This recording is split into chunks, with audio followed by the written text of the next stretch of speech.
Welcome to Fan for Racing Radio. I'm Fan for Racing Sharon, and joining me today is Jay Huseman, and we are here for the Kansas preview for the ARCA Menards Series. Have you checked out the entry list? I was in the process of it for the ARCA Menards Series, being partnered up with Kansas, the Cup and Xfinity Series at Kansas. I know we've said it, thought maybe we'd see a few more drivers from maybe some of the other series getting a little track time, but it's also the playoff push. So I think they're focused on their own playoffs. So don't see that. We got one truck series though, Gio Ruggiero's in there. So I like to see that. Yes, I like to see that too.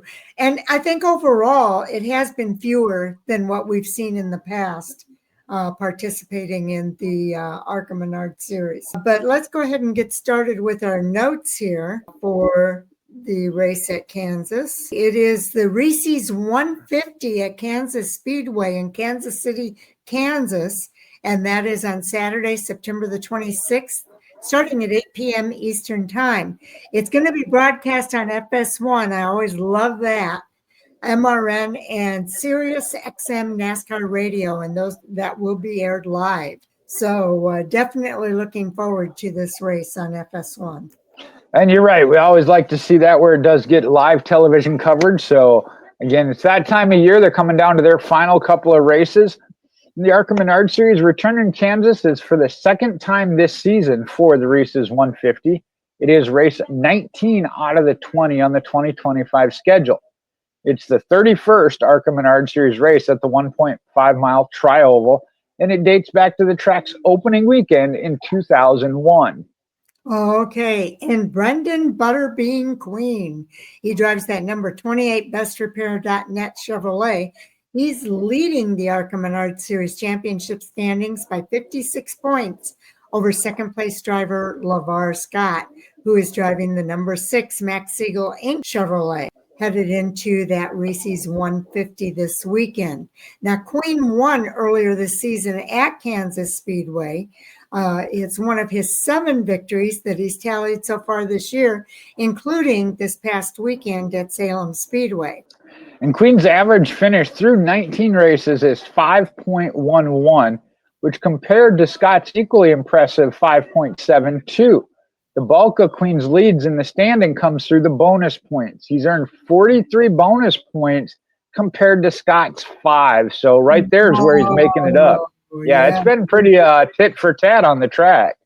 Okay, now each of the championship contenders drive for teams that have tasted success at Kansas Speedway before. Now, Queen won earlier this season, as I just mentioned, and then Connor Mozak drove to victory in the spring of 24.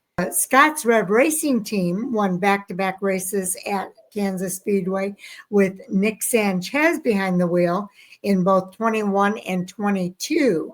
Additionally, Scott has 3 top 5 finishes in 4 starts at Kansas Speedway, and that bodes well for both of those drivers. Now, I mentioned Gio Ruggiero, and it's going to be in the number 18 First Auto Group Toyota, making his second start of the season with Joe Gibbs Racing. Ruggiero is a NASCAR Craftsman Truck Series regular here in 2025. He led 35 laps en route to a 4th place finish at Michigan International Speedway in June, which was his only other ARCA Menards Series start this season. And Pinnacle Racing Group team owner Mark Webb leads the ARCA Menards Series Owners Championship standings by 18 points over the powerhouse of Joe Gibbs with 2 races left to run.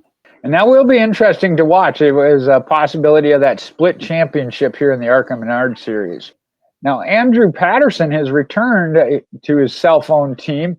He's in the number 40 Wind Supply SCS Gearbox Toyota after he came off a career-best second-place finish last Saturday night at Salem Speedway, where he was driving for Nitro Motorsports. Patterson finished in impressive 6th place with his own team earlier this season at Charlotte Motor Speedway. And Taylor Reamer in the number 70 Buzz Balls Toyota and Thad Moffitt in the number 46 Safety Clean Toyota are returning to Nitro Motorsports stable for the Reese's 150.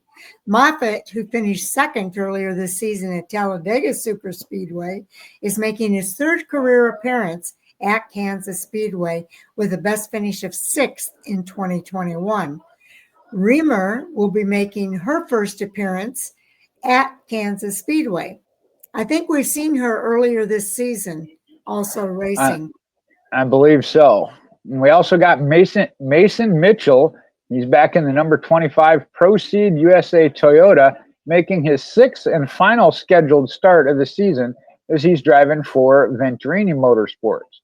Mitchell is the 2014 ARCA Menards Series champion, won at Kansas in 2015, and finished 3rd there earlier this year. Okay, and Tyler Wright, driving the number 23 Vegas Fastener Sigma Performance Services Chevrolet, is making his 2nd intermediate track start of the season.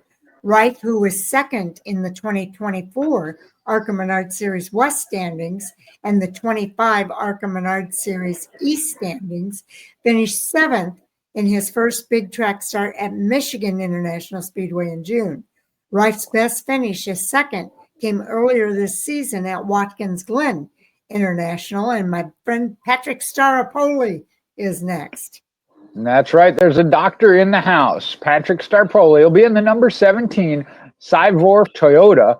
He'll be making his 6th start of the season and 2nd for Cook Racing Technology. Staropoli, an ophthalmologist by trade, has finished among the top 10 3 times in the 5 previous starts this season, which includes a pair of 8th place finishes at Phoenix Raceway and Charlotte Motor Speedway. He was 22nd in the Cook Racing Technologies cars at Kansas here in April. And Corey Day is back in the number 77 HendrickCars.com Chevrolet. He's making his 3rd start of the season and his 1st since he finished 10th at Phoenix Raceway in March. Shane Huffman is serving as his crew chief. Now, when we look at some track records, Alex Bowman holds the ARCA Menards Series track qualifying record at Kansas Speedway.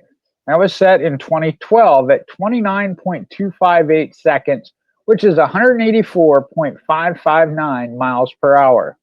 And Christian Eckes holds the ARCA Menards Series track record at Kansas Speedway, set in 2019 at 141.695 miles per hour.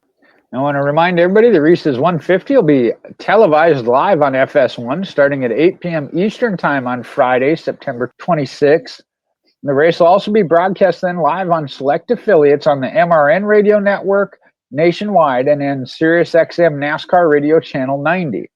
Live timing and scoring is always available on arcaracing.com.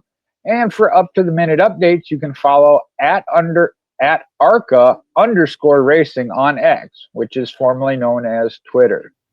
Okay, and then if you look at the entry list, we've got quite a few people on this entry list, Jay. It's actually 29 people for the ARCA Menards Series. Most of your regulars are in here. Andy Jakowiak is back in the number 73 KLLAS Motorsports Toyota. He's been missing in action for a couple of weeks. I also see Ryan Roulette in the 67 coming out of Minot, North Dakota, in the VFW Fast Track Construction Products Ford.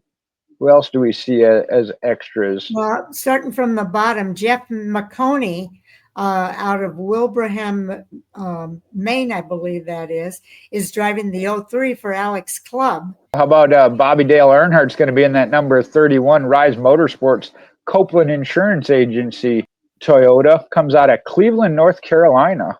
And Takuma Koga is back. There we go. That's another one we hadn't seen in a while. Yep. Tony Costantino, Ed Pompa, Matt Kemp. They're all going to be in the race. Eric Cardell and Eloy Falcon, along with Kevin Hinkle, are other drivers that are not always in the race. Eloy Falcon is actually coming from Mexico City to race with us. And to highlight Kevin Hinkle there, Wayne Peterson is one that I think does this a lot, is a local driver from Kansas. I don't know where Shawnee, Kansas is in relation, but from the home state. I think you see that a lot with the Wayne Peterson machine is a cool thing. Another one I want to throw out there before we go, Venturini Motorsports number 20. That'll be Leland Honeyman. He's been making some noise, so he'll be in the Venturini Motorsports Toyota as well. Yes, indeed. So it's going to be fun to see him. And Chris Wright is driving that number 15 for Venturini Motorsports. So as usual, they got a strong field of cars there. So love to see what's going to happen. We'll look at the point standings. I wish I had some better news here as far as a points battle, but Brendan Queen, with those 7 victories and the bonus points mentioned, leads the points by 56 points over LeVar Scott. The most you can make up in a race is 49 points, or the most points you can earn is 49. To make up that amount of race, you would need the full field, which I don't think we have. So LeVar Scott, it's getting really tight here with 2 races to go. I don't know the exact math with having 20-some entries, if he could even split that, and he would have to make up the max for sure in order to get it done in 2 races. But heck of a season for both of those drivers. LeVar Scott didn't get the victory, but had 11 top 5s and 16 top 10s in 18 races. And we mentioned his 5.7 average finish right there with Brandon Queen at 5.1. And I think Brendan Queen is doing double duty this week, too.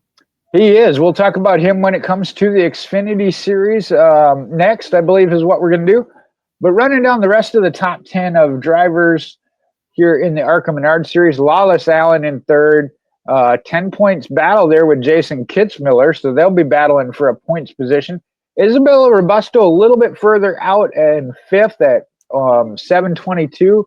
Would have to make up 12 points and then 22 points on Lawless Allen. So again, that's in a range of possibly doable over 2 races. Then you got Alex Clubb, Michael Maples, and Brayton Laster. Those are all the drivers with all 18 starts. Brad Smith with 17 is in 9th. And Brent Cruz, only 9 starts, is a 10th in points. But again, 4 of those 9 were wins, 7 of them top 10 finishes. His average finished 6.3, so right there with the top 2 championship contenders that were full-time. Okay, and then you can always catch the latest details of what's happening in the ARCA Menards Series over at arcaracing.com if you want to check that out. Do you have anything more you want to mention here? Well, this is one when you look at that entry list, Corey Day, Gio Ruggiero, get that out coming back into the ARCA Menards Series. We saw him be in the championship battle last year without getting win, moved on to the Truck Series. I think we could have a mix-up for the race itself. Again, tough to bet against Brendan Queen, no doubt. But I think you could see a little bit of a mix-up as far as who wins the race. I think the championship, as I mentioned, is pretty much locked in for Brendan Queen. Yeah, I think so, too. I think Brendan Queen is going to be the guy to watch. Now, keep in mind, though, other things can happen. He could have a mechanical issue or, get caught up in something that is not of his own doing. So you never know what can happen. But even with that, I think he probably is still going to be your champion. I think so, too, because I think it would take back-to-back weeks of that. And we don't want to wish that on anybody. But I do think, like I said, the race at Kansas, I think, is kind of an open shoot as far as who wins. We talked about the teams that have some great finishes and the owners battle as far as owner points. So that'll be an interesting thing to watch, too, as far as the side stories.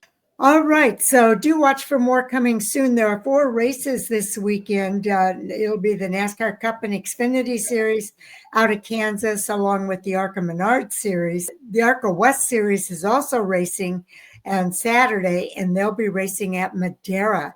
Now, we did an interview with Jan Qualkenbush earlier this week that we put out, and he is the team owner for Jan's Racing and Towing. You want to watch that sometime before the race this weekend. He mentions that Madera is the home track for both Kyle Keller as well as Robbie Keneally. So that's going to be interesting. I wouldn't be surprised if they don't come with some extra energy at Madera Speedway in front of their hometown crowd. Most certainly. We always love to see that. Okay, and then also on Friday, hopefully Taz and I will be able to sit down and do the fantasy report for Kansas Speedway and the NASCAR Cup Series. And then, of course, we'll be back on the other side of the race weekend to do all the reviews. And then we'll also have our Hot Topic Sound Off at 10 o'clock on Monday night. That's a live stream. And we always look forward to the interaction. And we did have a little bit of interaction this past week, Jay. Yeah, all day, all sports all day was back and very active. Again, I always enjoy that. Again, even if it's a differing opinion, that's part of it. I mean, that's what makes our sport go. Sometimes even teammates on the same team don't agree, right? That's right. And sometimes we get a little passionate. So. That happens as well, yes. Okay, well, we do want to tell everybody we really appreciate when you take the time to hear what we have to say and listen to our videos. And we hope you enjoy them as much as we enjoy doing them. Jay? Well, we'll enjoy doing another one coming up, so tune back in. Okay, see you in the next video.